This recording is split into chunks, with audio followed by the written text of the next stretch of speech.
இந்திய ஆடவர் கிரிக்கெட் அணிக்கான வீரர்களின் ஆண்டு ஒப்பந்தத்தில் கடந்த முறை நீக்கப்பட்ட ஸ்ரேயஸ் ஐயர், இஷான் கிஷன் இந்த ஆண்டு சேர்க்கப்பட்டுள்ளனர். இந்திய அணிக்காக விளையாடும் வீரர்களின் ஒப்பந்தத்தை ஆண்டுதோறும் பிசிசிஐ புதுப்பித்து வருகிறது. அந்த வகையில் 2025-26 ஆண்டுக்கான வீரர்களின் ஒப்பந்தத்தை பிசிசிஐ வெளியிட்டுள்ளது. இதில் 7 கோடி ரூபாய் ஊதியத்துடன் கிரேட் A+ பிரிவில் சர்வதேச 20 ஓவர் கிரிக்கெட்டிலிருந்து ஓய்வு பெற்ற ரோஹித் சர்மா, விராட் கோலி, ரவீந்திர ஜடேஜா ஆகியோருடன் ஜஸ்பிரீத் பும்ரா இடம்பெற்றுள்ளார்.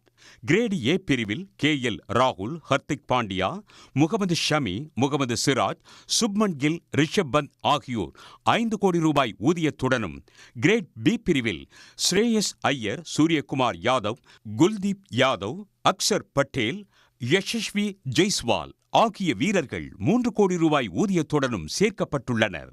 கிரேட் C பிரிவில் 1 கோடி ரூபாய் ஊதியத்துடன் இந்த ஆண்டு புதிதாக வருண் சக்கரவர்த்தி, அபிஷேக் சர்மா, துருவ் ஜுரெல், சர்ஃபராஸ் கான், நிதிஷ்குமார் ரெட்டி, ஆகாஷ் தீப், ஹர்ஷித் ராணா ஆகிய 7 இளம் வீரர்களுக்கு வாய்ப்பு வழங்கப்பட்டுள்ளது. மேலும் கடந்த ஆண்டு நீக்கப்பட்டிருந்த இஷான் கிஷன், சிவம் துபே, சஞ்சு சாம்சன், ருத்துராஜ் கெய்க்வாட் உட்பட மொத்தம் 19 வீரர்கள் சேர்க்கப்பட்டுள்ளனர்.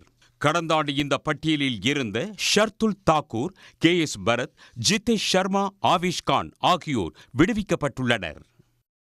உடனுக்குடன் செய்திகளை தெரிந்து கொள்ள சன் நியூஸ் பெல் ஐகானை கிளிக் பண்ணுங்க.